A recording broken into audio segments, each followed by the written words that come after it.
Getting beef on you is kind of just an occupational hazard. It happens. People are always picking bits of food out of my hair. It's just life. I'm Analiese Gregory and I cook at a place called Brosé in Sydney. Today we're down the road from my wine bar in a little church community garden that I'm a member of, and we're going to be cooking a rump cap over some charcoal. It's a really simple dish. There's like 4 ingredients, but they're 4 ingredients that are like meant to be together. Basically, rump cap is from like the top of the arse of the cow. I've got a lemon, some horseradish, looks a bit like a mandrake, watercress, salt and creme fraiche. It gives it a bit of a lactic acid tang. It's like super creamy. It's like one of my favorite ingredients, I'm gonna be honest. So because this is dry aged, this one's probably between 4 to 6 weeks, so it's pretty dry on all of the outside surfaces. So we're gonna have to trim all of those off before we can cook it. You don't have to throw those away, you can use them for something else. You just wanna get all of the dry bits from the outside off. I'm keeping the fat on for flavor and also protection for the meat while it's cooking. I'm just putting a couple of pinches of sea salt onto the meat. It's up to you if you want to season it before or season it after. There's a bit of a debate about it amongst chefs about what's best. My personal choice is to season before so that the salt sort of becomes one with the meat, and as opposed to just being on the meat. Now I'm going to stick this baby on the grill. We're using a charcoal grill today, so this is made out of bricks. It's like a Japanese grill design, so the bricks get super hot from the charcoal and they retain a lot of heat. I like to use charcoal, natural wood charcoal if you can, for like the light smoky flavour that it gives food. I think it works really well with meat in particular. If we stick it in an oven, it will cook. If we put it in a pan, it will cook, but you're not going to get like that delicious smokiness that I'm hoping we're going to get from this. I've just got this rump cap on the cold side of the grill essentially, so I like to make zones when I cook over charcoal. So there's a hot zone and there's a cold zone. So hot zone is for like colour, small things you want to cook quickly. If you want to cook something bigger, it's wiser to have like a slightly colder side of the grill, because this will probably take about 25 minutes to cook through and we don't want it to burn during that time. The slower it cooks, the more even cuisson that we'll get through the meat. Cuisson is basically the French term for like the degree of cooking. So I guess the next question is, how do I know when it's done? I'm going to use a small piece of technology to help us with that. It's just a temperature probe. So this is Celsius, but it does Celsius and Fahrenheit. At the moment, it's at 49. I mean, we're probably looking for about 55 to 57 for rare. So this is the new school way, and then basically same thing, but this is the old school way.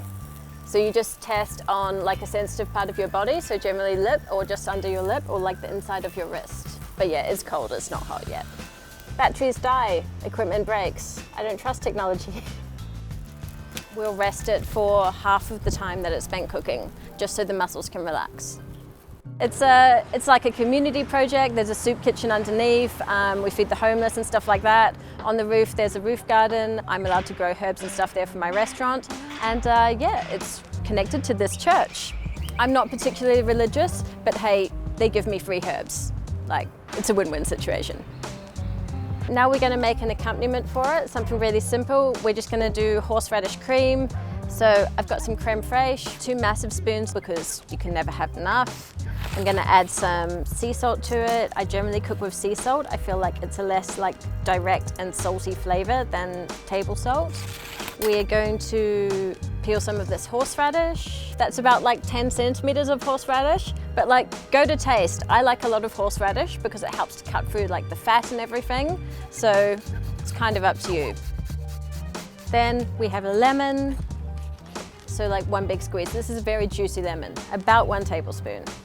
Lemon just adds acid. I mean, there's a little bit of lactic acid from the creme fraiche anyway, but the lemon just like amps it up a little bit. And that's it, horseradish creme fraiche. You're not looking for a liquid to pour on your beef here, you're looking for something to like use a knife and like stick on it, you know what I mean? So it's creamy, it's acidic, it's a little bit salty, there's sharpness from the horseradish. Yeah, it's fucking tasty. So she's been resting for about 15 minutes, so I think it's time to carve it, and moment of truth. Okay, so I'm slicing this into quite thin pieces.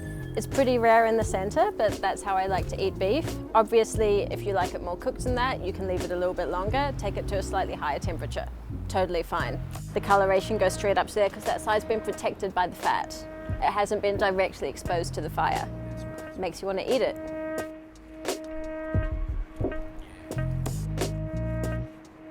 So I just thought I'd put the horseradish creme fraiche underneath. Then we are gonna throw these slices of rump cut straight on top of it. I'm just gonna grate a bit more fresh horseradish over the top because I fucking love horseradish. Salt, I know it probably looks like I add a lot of salt, but like it will just be properly seasoned. I promise it's not gonna be like salty. It's a pretty fucking old combination, horseradish, beef, watercress, but it's not just a visual garnish. It is actually bringing something to the dish, like something fresh, something green, and that's it. So please excuse the non-use of cutlery here. I like to eat with my hands.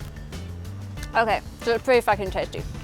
The beef is like super cheesy, really beefy, like full of umami, a little bit of freshness from the watercress there. It's really good. I always just eat big slabs of beef with people watching. Totally fine. Yep.